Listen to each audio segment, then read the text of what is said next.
Flávio Mascarenhas Araújo. Eu faço parte da Assembleia de Deus do Domingo do Morro há 28 anos. Hoje sou pastor pela misericórdia de Deus. Eu dava muito trabalho à minha mãe na minha mocidade. A minha mãe, ela está hoje na glória com o Senhor.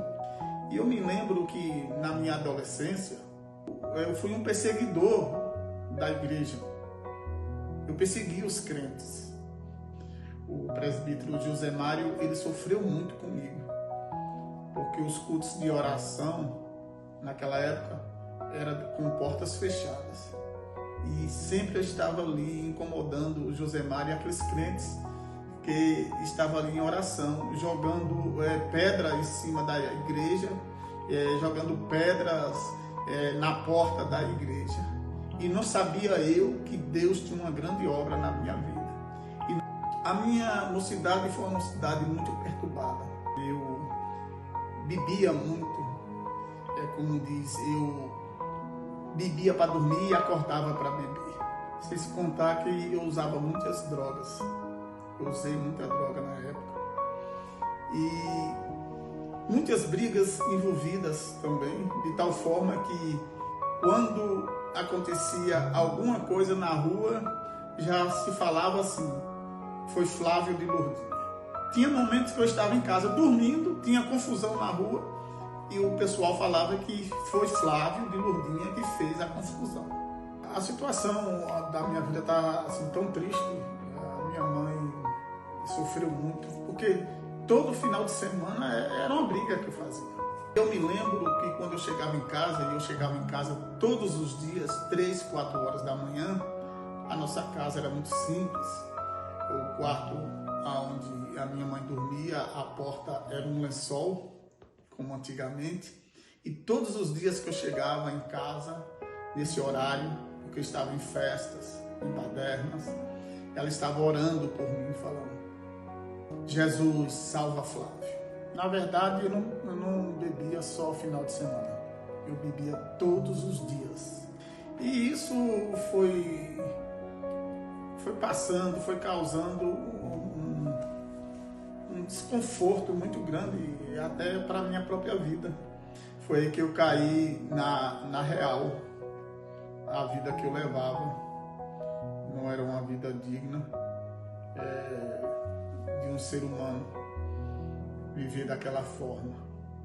E eu tinha um desejo no meu coração de deixar esse vício, mas eu não tinha força.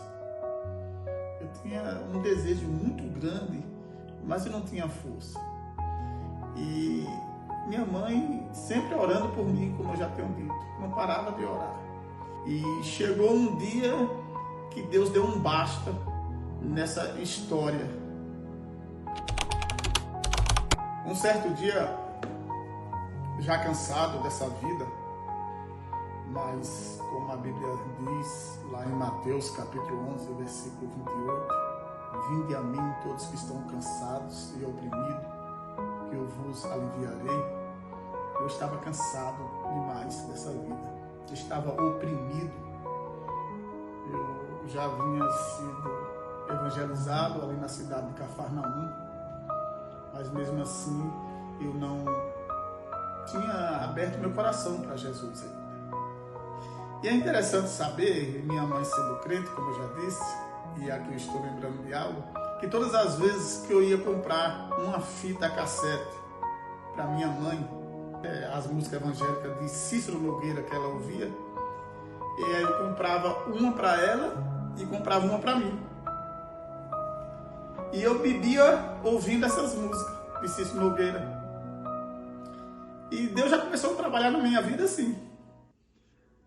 Me libertou também através do louvor. Mas quando foi um dia na cidade de Cafarnaum, eu acordei e já com esse desejo de ser liberto.